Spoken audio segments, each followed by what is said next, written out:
Hello and welcome back to our YouTube channel freaky physics. हमारा आज का topic है रेजिस्टेंस।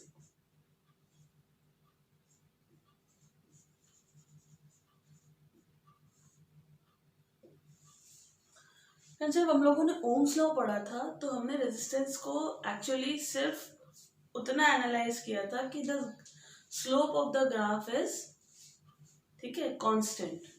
तो वहां से हम लोगों को जब ओम्स लॉ हम लोगों ने पढ़ा था तो वहां से रिलेशन निकला था R equals to V by I. No doubt कि आप R equals to V by I से रेजिस्टेंस का वैल्यू तो कैलकुलेट कर सकते हो, बट एग्जैक्टली रेजिस्टेंस होता क्या है और वो डिपेंड किस पे करता है, बिकॉज रेजिस्टेंस ना पोटेंशियल डिफरेंस पे डिपेंड करता है और ना ही करंट पे डिपेंड करता है। तो एग्जैक्टली रेजिस्टेंस क्या है और डिपेंड करता है किस पे, क्योंकि जब तक हमने ओम्स लॉ के बारे में डिस्कस किया था तो ओम्स लॉ में हम लोगों ने सिर्फ ये पढ़ा था कि V by I is constant and we call that as resistance, right. तो चलो थोड़ा सा डिस्कशन रेजिस्टेंस के बारे में कर ही लेते हैं। रेजिस्टेंस बेसिकली क्या होता है? It is the opposition to the flow of charges, ठीक है, in a conductor. Basically conductor की एक प्रॉपर्टी होती है, ठीक है, by virtue of which it opposite the flow of charges through it. Now it does not opposite, मतलब ऐसा नहीं कि कंडक्टर देख रहा है इलेक्ट्रॉन आ रहा है और बस रोक देगा, नहीं, ऐसा नहीं है, ठीक है। तो पहले तो डेफिनेशन लिख लो आप लोग इसका, ठीक है। What is that definition? Is the property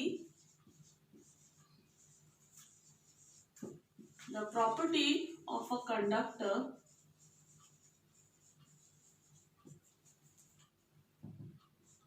to oppose the flow of charge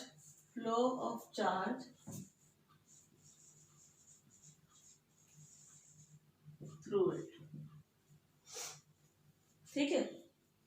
The property of a conductor to oppose the flow of charge through it is called समझदार हो, is called resistance, okay। चलो, resistance of a wire, ठीक है। Resistance of a wire is experimentally it was checked that it is directly proportional to the length of the wire, ठीक है, and it is inversely proportional to the area of cross section, ठीक। But before coming to that, just remember one more small thing I am telling you is इसका SI unit होता है, the SI unit of resistance, SI unit of resistance is equals to or is ohms। Symbol होता है इसका Greek symbol ओम। ओ sorry, यहाँ से आप बेकार में कंफ्यूज हो जाओगे, ठीक है। Line I will not draw, I will not highlight because this is clearly visible Om, ठीक। तो ये होती है आपकी SI यूनिट, राइट। अब जरा वो वाले पार्ट पे आ जाते हैं जिसको हम लोग को डिस्कस करना था, ठीक। तो क्या है कि resistance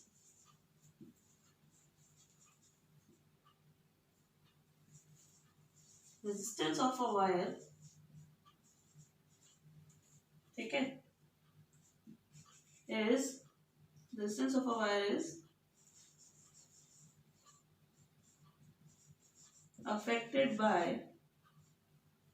is affected by number one,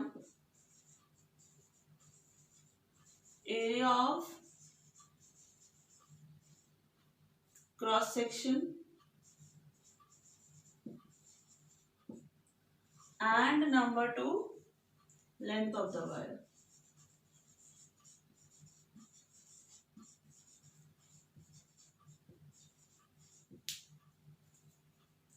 ठीक है। Area of cross section and length of the wire. अब जरा ध्यान से देखो, इन्हीं दो पॉइंट्स को हम लोग स्टडी करेंगे और इसी से हम लोग को पूरा रेजिस्टेंस का कॉन्सेप्ट बहुत आराम से समझ में आ जाएगा, ठीक है। ये फॉर्मूला सिर्फ रेजिस्टेंस की वैल्यू निकालता है, V बाय आई ना रेजिस्टेंस V पे डिपेंड करता है ना I पे डिपेंड करता है, यानी तुम कितना भी वोल्टेज लगा दो, कितना भी करंट लगा दो, जब वो रेशियो निकालोगे एक पर्टिकुलर टेम्परेचर पे किसी भी दिए गए मटेरियल के लिए, तो R की वैल्यू हर बार कांस्टेंट आएगी। ठीक है, चलो ये जो दो चीजें हैं हमारे पास, area of cross section and length of the wire, ठीक है, इसको हम लोगों को एग्जैक्टली एनालाइज करना है अब रेजिस्टेंस के केस में। ठीक, सो जो रेजिस्टेंस है ये एरिया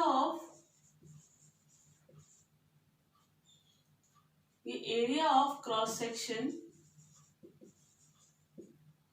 से इनवर्सली प्रोपोर्शनल है, यानी कि R proportional to 1/A and length of the wire से डायरेक्टली प्रोपोर्शनल है, कि R is proportional to L। अब क्या होता है इसके अंदर, देखो रेजिस्टेंस में मैंने क्या बताया, it is the opposition to the flow of charges through a conductor. ठीक है, देखो क्या होता है कि when current flows through a conductor, जैसे मान लो कि ये कंडक्टर है, ठीक है, करंट इसके थ्रू फ्लो हो रहा है, राइट। आप मान लो ये पॉजिटिव टर्मिनल है, ये नेगेटिव टर्मिनल है, करंट का डायरेक्शन ये और इलेक्ट्रॉन का डायरेक्शन इस तरफ। ठीक, रुको, चलो मान लो तुम्हारे पास यहाँ पर एक कंडक्टर है, ठीक है, ये पॉजिटिव टर्मिनल है, ये आपका नेगेटिव टर्मिनल। करंट का डायरेक्शन क्या होगा, इस तरफ, और इलेक्ट्रॉन्स का क्या होगा, इस तरफ, राइट। ये आपके पॉजिटिव्स और ये आपका नेगेटिव टर्मिनल। जो इलेक्ट्रॉन है वो इस तरफ मूव करेंगे, राइट, लेकिन इन इलेक्ट्रॉन के यहाँ तक मूव करने के लिए ऐसा नहीं है कि इस कंडक्टर के अंदर सिर्फ बाकी सब कुछ नहीं है, सिर्फ ये इलेक्ट्रॉन ही रहेगा, ये यहाँ से यहाँ बड़े प्यार से मूव करेंगे, नहीं। ये जो आपका कंडक्टर है, it is made up of number of atoms, right, बहुत सारे एटम्स से, या कुछ ना कुछ आयन्स होंगे उसके अंदर, राइट। सो क्या होगा, जब ये इलेक्ट्रॉन यहाँ से यहाँ मूव करेगा तो it is moving under the action of positive terminal की तरफ जो पुल हो रहा है, इसको एक तरीके का अट्रैक्शन फोर्स उसके अंडर, इसके इन्फ्लुएंस के अंडर मूव कर रहा है, right. So it is going straight, उसे नहीं पता कि कहाँ एटम है, वहां से बच के चलना है, no, it will collide with the atoms on its way. तो जब ये यहाँ से यहाँ मूव करता रहेगा तो इस कंडक्टर के अंदर जितने एटम्स है, जब वो कोलाइड करेगा ये उनके साथ, ठीक है, it will feel some opposition, then there must be some ions which are present, they will try to attract this electron, because मैंने बताया था ना कि आपके पास इस कंडक्टर के अंदर फ्री इलेक्ट्रॉन्स होते हैं। तो अगर कंडक्टर के अंदर फ्री इलेक्ट्रॉन्स हैं तो इसका मतलब there must be some ion formation also, ठीक है, कुछ आयन भी बने होंगे, वो भी अपनी तरफ खींचने की कोशिश करेंगे इस इलेक्ट्रॉन को, राइट। तो ये सब एटम्स की मार, इलेक्ट्रॉन मतलब वो आयंस का अट्रैक्शन, उस सबको फेस करता हुआ इलेक्ट्रॉन इस तरफ मूव करता है। तो ये जब इन सबको फेस कर रहा है तो एक तरीके का ऑपोजिशन फोर्स लग रहा है इसको अपनी जर्नी के अंदर, right. That opposition while it flows through a conductor is called the resistance. ठीक है, उसको हम क्या बोलते हैं, रेजिस्टेंस बोलते हैं। Okay, now length of the wire. आप सोचो जरा कि जब कोई इलेक्ट्रॉन फ्लो कर रहा है, ठीक है, मान लो तुम्हारे पास दो वायर हैं ऑफ सेम मटेरियल, ठीक है, मैं मान लेती हूँ आपके पास कॉपर की है, हम कॉपर पे चलो एनालाइज करते हैं, मोस्ट कॉमनली कॉपर मिलता है आपको। आपके पास एक तो वायर है लेंथ एल का, राइट, दूसरा वायर है लेंथ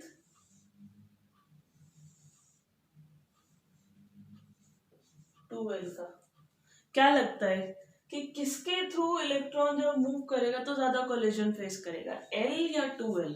ऑब्वियसली 2L, ठीक है, ज्यादा लंबा रास्ता यानी ज्यादा कोलिजन और ज्यादा आयंस से इंटरेक्शन, राइट, और उसे मूव तो इस तरफ ही करना है, ठीक। तो क्या होगा इसकी जगह, तो उसको ज्यादा लंबी लेंथ ट्रैवल करने की पड़ेगी, मतलब ज्यादा कोलिजन का मतलब ज्यादा रेजिस्टेंस। तो किस में होगा ज्यादा रेजिस्टेंस, एल में या 2L में? ऑब्वियसली 2L के अंदर। That means this statement is correct कि लेंथ ऑफ द वायर के साथ आर डायरेक्टली प्रोपोर्शनल होता है, यानी कि जैसे जैसे लेंथ बढ़ेगी वैसे वैसे रेजिस्टेंस बढ़ता जाएगा प्रोपोर्शनली। ठीक है, now let us talk about the area. तो आपके पास एक वायर है एरिया ए का, ठीक, वो एक कॉपर वायर ही है हमारे पास, ठीक है। दूसरा है हमारे पास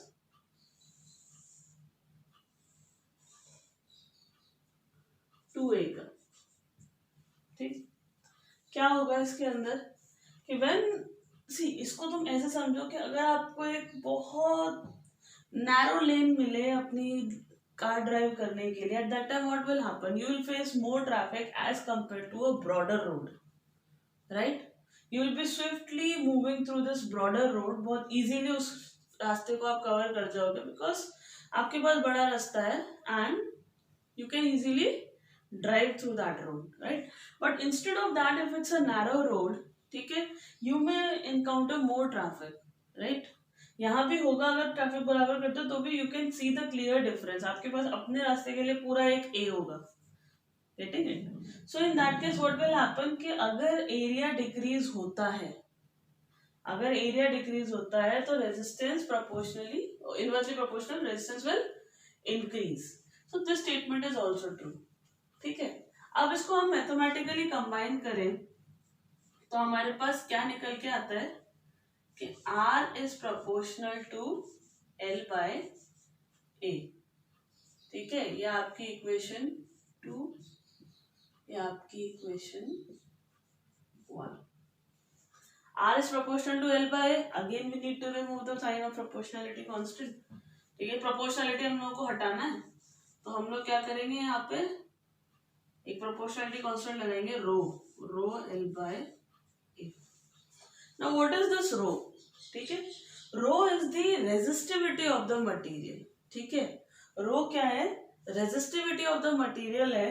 और करेक्ट मतलब क्लियर वर्ड्स में अगर मैं आपको बोलूं तो this is the specific resistance of the material, यानी कि किसी भी मटेरियल के लिए रो कांस्टेंट रहती है, ठीक है। किसी भी मटेरियल के लिए rho is constant for a given material, ठीक है। Rho does not depends upon length और एरिया और समथिंग लाइक दैट, ठीक है। आप इससे कैलकुलेट कर सकते हो, ठीक, आप इससे रो को कैलकुलेट कर सकते हो, but it does not depends upon length और एरिया, ठीक है।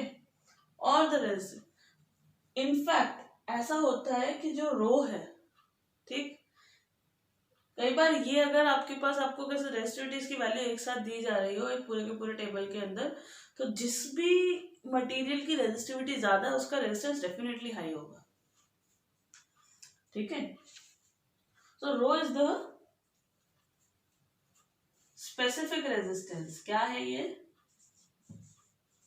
Specific resistance, it is specific resistance plus it is constant for a given material, ठीक है, क्लियर है। So that is all about अभी रेजिस्टेंस के बारे में, ठीक है। अब एक जो मिसकंसेप्शंस होते हैं ना, ये 3 टर्म्स के आप लोगों के पास, एक होता है कंडक्टर, एक होता है रेजिस्टर और एक होता है इंसुलेटर। इन तीनों में सबसे पहले अपना कंफ्यूजन दूर करो, ठीक है। कुछ लोग मिस इंटरप्रेट कर जाते हैं रेजिस्टेंस को इंसुलेटर के साथ, या कुछ लोग थोड़े और कंफ्यूज हो जाते हैं कि कंडक्टर है रेजिस्टर की नहीं। देखो, जो कंडक्टर होता है, ठीक है, जो कंडक्टर होता है उसके थ्रू इलेक्ट्रॉन्स मिनिमम रेजिस्टेंस के थ्रू फ्लो करता है, ठीक है। उसके थ्रू इलेक्ट्रॉन्स मिनिमम रेजिस्टेंस के through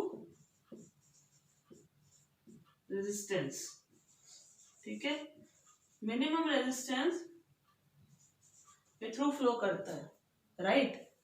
now if we talk about this is conductor, then we have resistors, ठीक।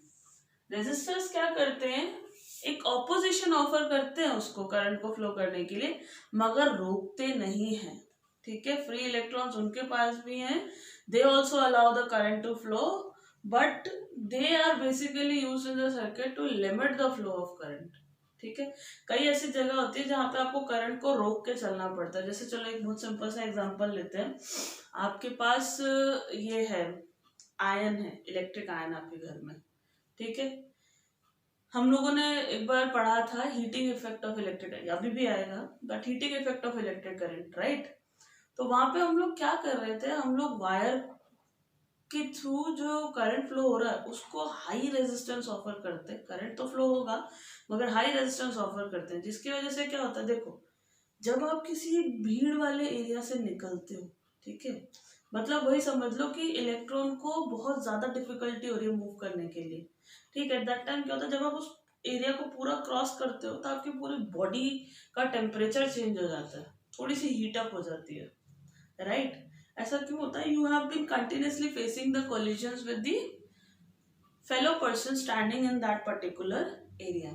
Same happens with the electrons also. They face successive collisions while they are proceeding from negative to positive terminal. तो उस case के अंदर क्या होता है आपके साथ कि ये जो इलेक्ट्रॉन है अगर it is facing maximum collisions, तो the temperature of the wire will increase, ठीक है। उस केस में क्या होगा, हम उस हीट एनर्जी को हार्नेस करते हैं, ठीक है, हमारे यूजेस के लिए, right. So resistors they offer current, ठीक है, बट मैक्सिमम ऑपोजिशन, ठीक है, with maximum opposition, but current flows, ठीक है। मैक्सिमम ऑपोजिशन है मगर current will flow. But if we talk about insulators,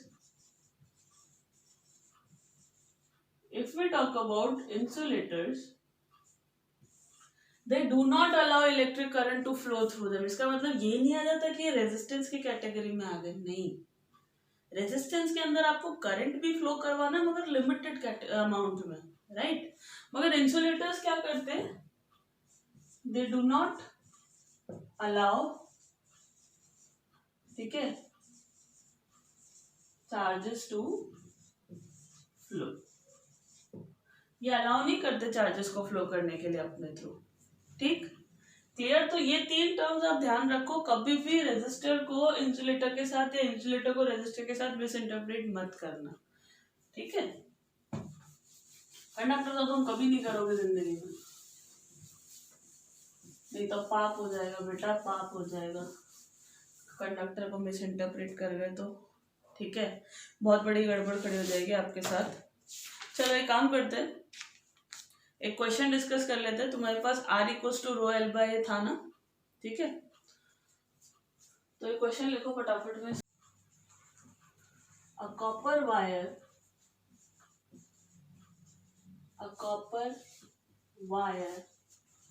of length 1 meter and area of cross section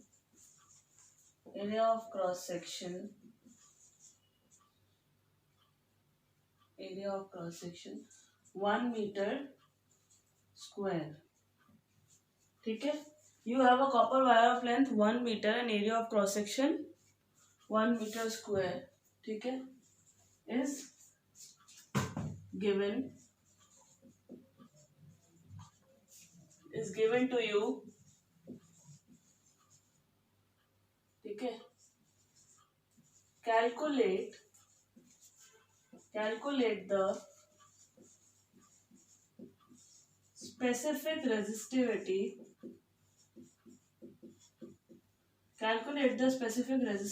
of the wire. ठीक है, right. अब देखो यहाँ क्या कमाल होगा, रिजल्ट तुमने सोचा भी नहीं होगा। क्या फॉर्मूला पढ़ा अभी हम लोगों ने, R equals to rho L by A. ठीक है, हमें क्या निकालना है, specific resistivity of the wire. ठीक, तो स्पेसिफिक रेजिस्टिविटी क्या है, रो है। ठीक है, specific resistance resistivity same thing, rho है। ठीक है, ये हम लोगों को कैलकुलेट करनी है।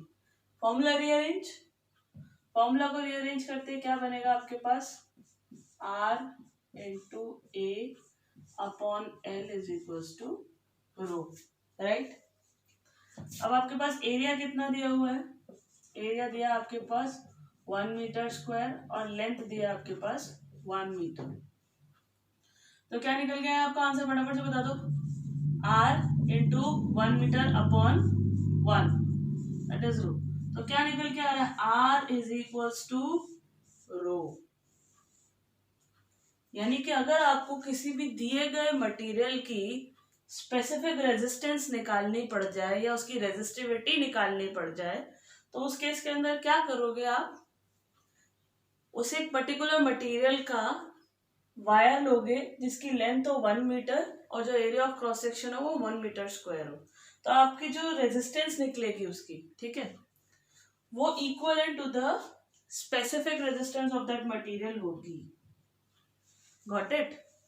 नाउ इसी फॉर्मूले को दोबारा देखो। ठीक, अब आपने वैल्यू तो कैलकुलेट कर दी स्पेसिफिक रेजिस्टिविटी की या स्पेसिफिक रेजिस्टेंस की, ठीक, बट उसकी यूनिट क्या होने वाली है, right. So unit of rho will be, देखो R है तो क्या है, ओम है, ए क्या है, एरिया तो मीटर स्क्वायर, और L क्या है, लेंथ तो हो गई मीटर। कैंसिल आउट करो, क्या निकल के आया, ओम मीटर। तो यूनिट ऑफ रो क्या निकल के आई आपके पास, ओम मीटर। ठीक है, यहां तक क्लियर है। चलो, तो अब एक थोड़ा सा मीनिंगफुल क्वेश्चन कर लेते हैं इसके अंदर।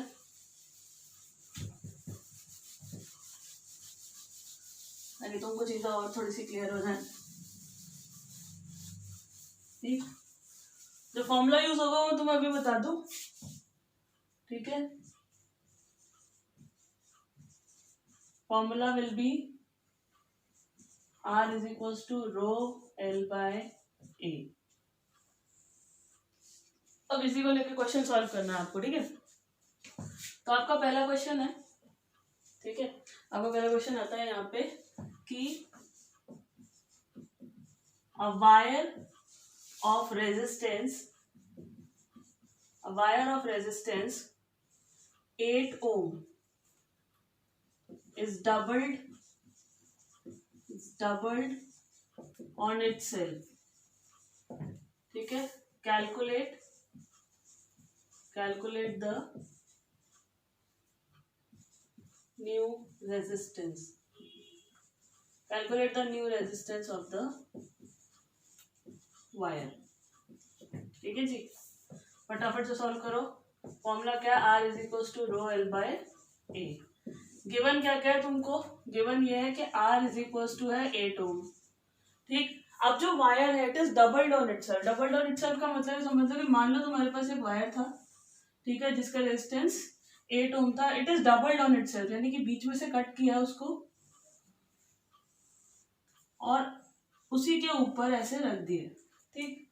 तो मान लो इस वायर की लेंथ L थी, तो अब इस वायर की लेंथ कितनी थी, L by 2 after doubled on itself, ठीक। इसका जो एरिया ऑफ क्रॉस सेक्शन था वो यहाँ A था, तो अब इसका टोटल का एरिया ऑफ क्रॉस सेक्शन इसका A कितना हो जाएगा, 2A। Got it. तो जो पुराना वायर है उसका रेजिस्टेंस कितना निकल गया था, R rho L by A, और जो नया वायर है उसका रेजिस्टेंस कितना निकल के आएगा, R dash is equals to rho L dash by A dash, यानी कि A डैश क्या है, 2A, ठीक है। ये आपका टोटल ए डैश 2a के बराबर, ठीक है। और यहाँ लेंथ है L dash is equal to L by 2। Clear? यहाँ तक हो गया सॉल्व आपके पास? चलो आप वेरी गुड। अब आपको करना क्या है यहाँ पे कि एल डैश की वैल्यू कितना है? L by 2। प्लेस करो L by 2, L multiply by L by 2 और ए डैश कितना है? 2a। Got it? कर दो solve. Row L by A into 4, ठीक है। अब ये जो रो एल बाय ए वाली टर्म है, ठीक है, ये रो एल बाय ए वाली टर्म है आर, इसकी वैल्यू आपके पास ऑलरेडी 8 ओम है, यहाँ पर ये दे रखी, ठीक है। तो बस प्लेस करो वैल्यू को 8 इंटू 1/4, वही क्या आंसर निकल के आया? 2 ओम। कितना निकल के आया? 2 ओम, ठीक है। अब अगर इसकी आप एक ये ट्रिक जानना चाहते हो, ठीक है, तो वो ट्रिक आपसे क्या कहेगी कि जो रेजिस्टेंस होगा ना, ठीक है, वो इस एरिया के फैक्टर से जितना, जैसे 2a है, ठीक है, अगर ये 3 टाइम्स ऑफ a होता, राइट, जैसे 3a हो जाता, मतलब 3 टुकड़े आपने किए होते बराबर और एक के ऊपर एक रख दिया होता, ठीक है, तो लेंथ हो जाती है l/3 और एरिया हो जाता 3a, राइट। तो 3 का square divided by present resistance will give you the new resistance, ठीक है, कि जितने भी फैक्टर से तुम उसको तो अब इसको भी फटाफट से सॉल्व कर लो। सेम फॉर्मूला लगेगा रो एल बाय ए, ठीक है। अगर यहाँ पे आपको क्वेश्चन में दिया क्या हुआ है कि आर आपका दिया हुआ है 4 ओम, ठीक। अब आपसे कहा कि लेंथ जो है वो डबल हो गई, तो मान लो इसकी प्रीवियस लेंथ, ठीक है, थी एल, और आपके पास जो न्यू लेंथ है, ठीक है, दिस इज एल डैश, मतलब एल 2l, ठीक है, लेंथ कितनी हो गई है? 2l। अब जो एरिया है, ठीक है, वो प्रीवियस एरिया ए था, वैसे ही न्यू एरिया हो गया आपके पास, वो कैलकुलेट हम लोग को करना है, ठीक है। मान लो वो ए डैश है, तो वो ए डैश कितना निकल के आ रहा है, ठीक। अब आपको ये पता है कि वायर को हमने पुल तो किया है, लेकिन उसकी वॉल्यूम तो सेम रहने वाली है, तो वॉल्यूम सेम रहने वाली है, तो वॉल्यूम क्या होती है? वॉल्यूम होती है आपके पास length into breadth into height, right. अब इसके अंदर जो एरिया होता है वो कितना होता है? लेंथ इंटू ब्रेथ, यानी कि a into 1 more l will give you the volume. So a area already है into l will be equals to a dash into l dash, मान लो इसको a dash नहीं, ठीक है। So a dash into l dash। अच्छा, यहाँ से तुम a dash की वैल्यू निकाल लो, कितनी निकल के आ रही है आपके पास? a dash की value a into l upon l dash। आपके पास l dash ऑलरेडी दे रखा है, कितना आ रहा है? 2l।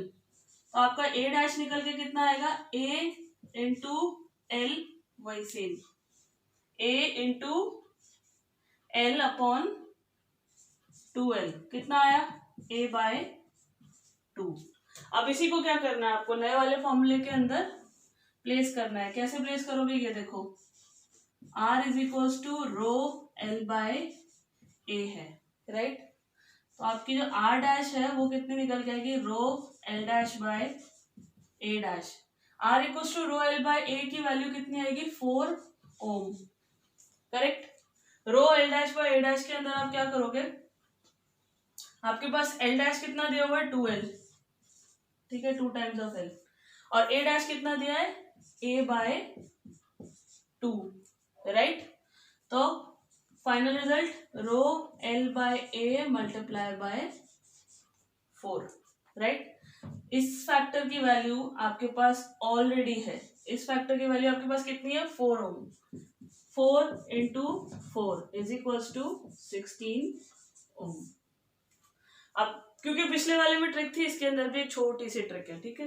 ये तब होगा जब आप जस्ट डबल कर दो, यानी कि इक्वली कर दो, तब ये ट्रिक्स अप्लाई होगी। ऐसा नहीं होगा रेशियो में रखा हुआ है तो तुमने ट्रिक्स अप्लाई कर दी, ठीक है। यहाँ क्या किया उसने? Double by pulling its length, ठीक है। तो लेंथ को पुल किया उसने, डबल कर दी लेंथ, ठीक। अगर लेंथ डबल होगी तो उतने ही फैक्टर से एरिया कम हो जाएगा आपके पास। जैसे लेंथ 2 हुई है बाय फैक्टर 2, ठीक है, तो जो एरिया है वो बाय 2 हो जाएगा। ठीक, ऐसे अगर आप ट्रिपल करते लेंथ को तो जो एरिया होता बाय 3 हो जाता। ठीक है, बहुत सीधी सी बात है ना। यहाँ ए डैश क्या है, ए एल बाय 2l, तो अगर आपकी लेंथ 3l होती तो क्या होता, a बाय 3 हो जाता। 4 होती तो 4 टाइम्स की होती तो आपने 4 हो जाता। ठीक है, तो इस तरीके से ये वाले क्वेश्चन सॉल्व होते हैं। चलो, that's all for today's video. Thanks for watching. Video अच्छी लगी हो तो लाइक करो, सब्सक्राइब करो। Stay tune to our YouTube channel freaky physics.